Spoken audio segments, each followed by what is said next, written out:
My name is Linda, and I'm 65 years old.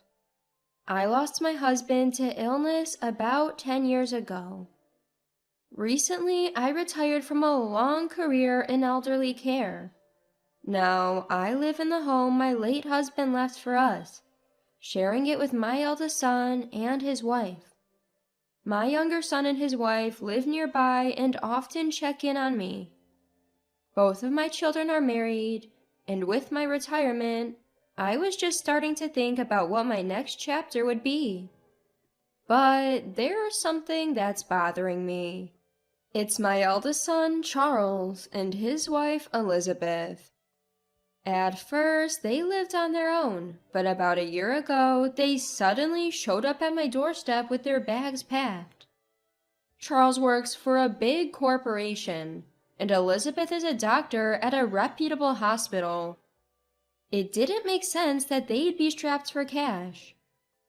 How inconsiderate, showing up like this without even asking? I was furious and wanted to send them packing. But Charles looked at me with teary eyes, and Elizabeth hinted that they could instead impose on my younger son and his wife Susan. What a piece of work she is. To avoid burdening my younger son and his family, I ended up letting them move in. Soon after they moved in, I found out that Charles had left his job at a large corporation to work for a smaller company about 6 months prior. Charles has always been timid and apparently struggled with the atmosphere and relationships at his new workplace. My salary dropped, but I like the culture at my current job. I don't regret it, but... According to Charles, Elizabeth's attitude worsened after his job change, to the point of hurling insults at him.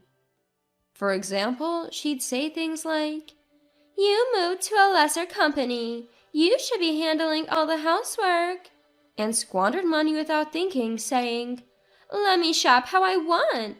Useless people shouldn't complain."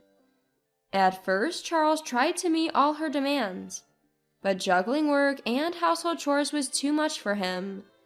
Exhausted, Charles told her he couldn't handle it anymore, to which she suggested, "Then let's move in with your mother. She was a caregiver. She can easily take care of us." I'm not only angry at Elizabeth, but also disappointed in Charles for agreeing. Elizabeth wasn't like this when she first married Charles. She was a newly minted doctor, full of energy and hope. "I'll give my best, both as a wife and as a doctor." I was secretly delighted to see such a good woman marry my son. Do people really change this much? I couldn't help but wonder if Charles was really the reason for his wife's change in behavior. "Linda, you used to be a caregiver, and yet your food is heavily seasoned, isn't it?" Elizabeth says this while digging into her meal. For some reason, Elizabeth views caregiving as a low-level job, and she tends to mock me by mentioning it. She also seems to have a bias against other jobs like cleaning and factory work, as if those jobs aren't just as honorable. I tried to clear away the food with a smile, saying, "You don't have to eat it." Elizabeth cut me off. "I have a demanding job. I need to get nutrients, even if the food doesn't taste good." She eats it all every time, but still complains. Charles only looks on awkwardly during my exchanges with Elizabeth. Elizabeth has become increasingly demanding, citing her busy work schedule. There's no end to her demands, like asking for a different menu while I'm cooking or insisting that the laundry be hand-washed. Not that I pay her much mind. Speaking of Elizabeth, are you attending the upcoming family gathering? It's to celebrate my nephew getting into medical school. They'd love to have you, being a doctor and all. I steer the conversation. My nephew is my younger brother's son, and my brother wants a grand celebration. I get that they'd want to hear from a practicing physician. I can make an appearance. It's at a fancy restaurant, right? Sounds fun. Elizabeth is visibly excited, probably looking up the restaurants on her mobile phone. Elizabeth's sarcastic remarks continue. Don't come dressed casually like you usually do, Linda. You must be living off your pension after working in a low-end caregiving job. I wouldn't want to be embarrassed. That's a bit too much. Charles finally interjects, but a glare from Elizabeth silences him. I only invited Elizabeth because my brother wanted her there, but I hope it goes smoothly. I let out a sigh, feeling fed up with Charles and Elizabeth. On the day of the family gathering, my other son and his wife offered to drive me. Linda, thank you for the other day. The dinner party was so much fun. We'd like to treat you next time. Susan, my younger son's wife, greets me with a smile. I recently invited my older and younger sons and their spouses for a dinner party. Susan's comment is probably a thank you for that. Interestingly, Elizabeth had canceled at the last minute. She had said the event sounded boring over the phone, even though I'd mentioned there was something important to discuss. I'm glad you enjoyed it, I say with a smile. Elizabeth jumps into our conversation. If you're treating, make it steak or lobster, okay? Elizabeth, hold on, I was talking to Linda. Susan chuckles. Elizabeth, who had been fiddling with her phone, tightens her cheeks, clearly miffed. Christopher, our younger son, who's been suppressing a laugh, opens the car door, and a visibly annoyed Elizabeth gets in. Linda, you've always got your hands full, don't you? I let out a wry smile at Susan's words. The upscale restaurant we're headed to is managed by my brother, and today it's reserved just for us. As we enter the spacious hall led by the staff, my nephew Jason and his parents spot me and come over. Aunt Linda, long time no see. Jason looks thinner than the last time I saw him, maybe because he's been studying hard, but he looks happy. Congrats on getting into college. It's going to be tough, but keep at it. I narrow my eyes at Jason, who cheerfully replies. Images of Elizabeth in her early years of marriage cross my mind. She used to have such a cute face, too. You must be the famed junior I've heard about. I'm Elizabeth, a practicing doctor. Nice to meet you. Elizabeth, who had been busy with her phone, pushes past me and interrupts my conversation with Jason. Christopher and Susan steady me as I stumble. Charles, keep an eye on Elizabeth so she doesn't go off the rails. Christopher advises. Sorry. Thank you both. Charles, you're here to have fun too, so lighten up. Let's all enjoy the food together. My words relax Charles. Soon the food arrives and we all relish our time together as a family. Wow, your hard work really paid off, huh? Congratulations. Keep it up. Amidst the chit-chat, another relative congratulates Jason. Thank you. I owe it all to my parents for letting me try multiple times. I'll do my best to make them proud. Reacting to Jason's comment, Elizabeth, who had been gulping down wine, approaches him. So you tried multiple times? I got into a prestigious medical school on my first try. And even now, people see me as excellent. Elizabeth's face is beet red. She's clearly drunk. Charles in the background is trying to pull her arm and stop her, but it's futile. At the celebratory event, an unexpected comment freezes the expressions of my nephew and the relatives nearby. Elizabeth continues cheerfully. Well, passing after multiple tries is still passing, right? Just do your best. You don't look too gifted, and you probably can't keep up with your studies. I can't stand it anymore.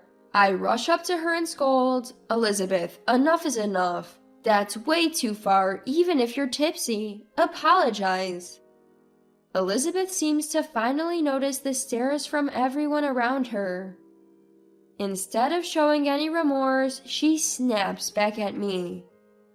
What? You, Linda, who's only capable of caregiving, are telling me, a doctor, to apologize? It's not about being a caregiver or a doctor. Why do you have to put others down? Why can't you understand that's a horrible thing to say to someone who's worked hard? My words earn nods of agreement from my younger son's family and other relatives. Thanks to the alcohol, Elizabeth's already red face, now combined with her angry expression, resembles a tomato. Quick as a flash, she grabs a nearby glass and attempts to splash its contents on me. I catch sight of a horrified Susan rushing towards me, and I instinctively shut my eyes. Stop it! A man grabs Elizabeth's hand, stopping her. The crowd murmurs at the entrance of a gentleman around my age. Recognizing him, I exclaim, "James!" Sorry I'm late, Linda. Susan sighs in relief, and I can see she's concerned for me. Still trembling with a furious expression, Elizabeth shouts, "You're also a relative? Stop meddling!" James tries to seize Elizabeth's hand.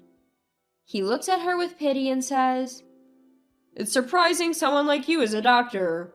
What you should be doing is encouraging and supporting him in the struggles to come. Could you please refrain from such distasteful behavior, for the sake of other doctors as well?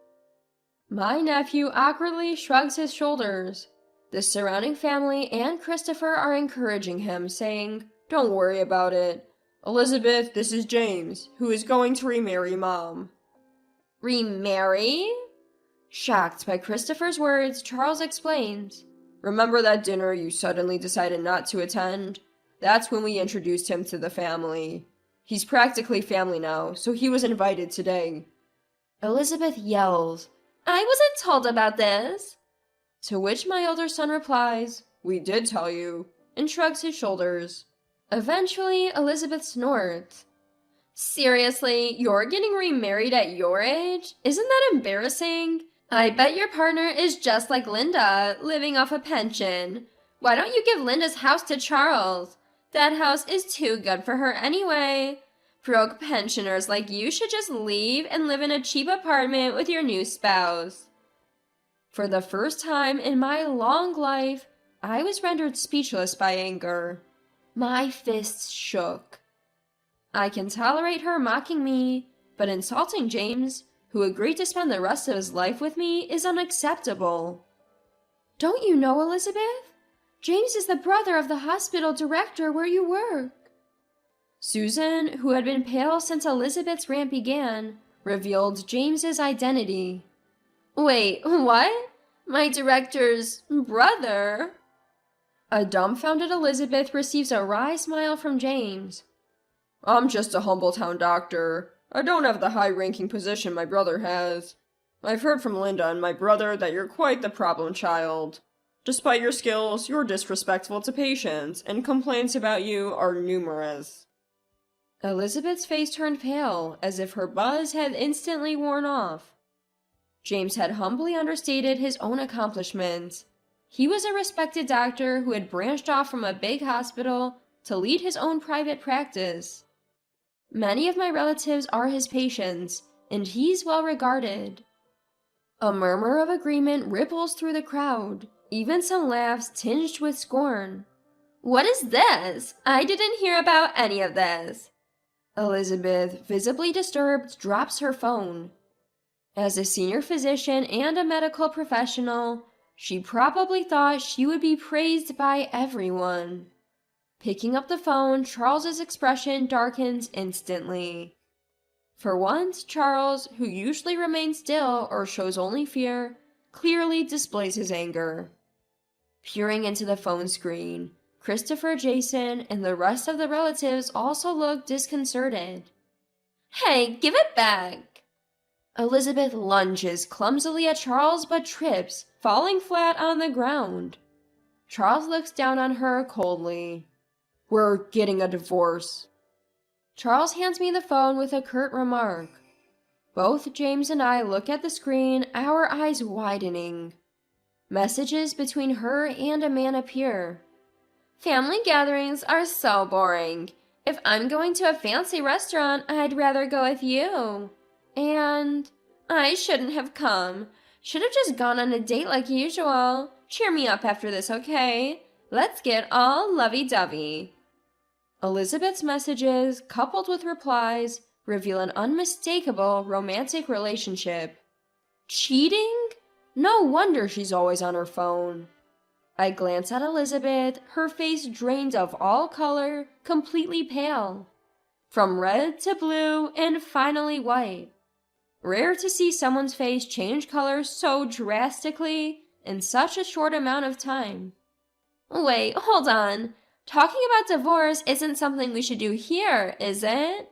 Elizabeth's voice quivers.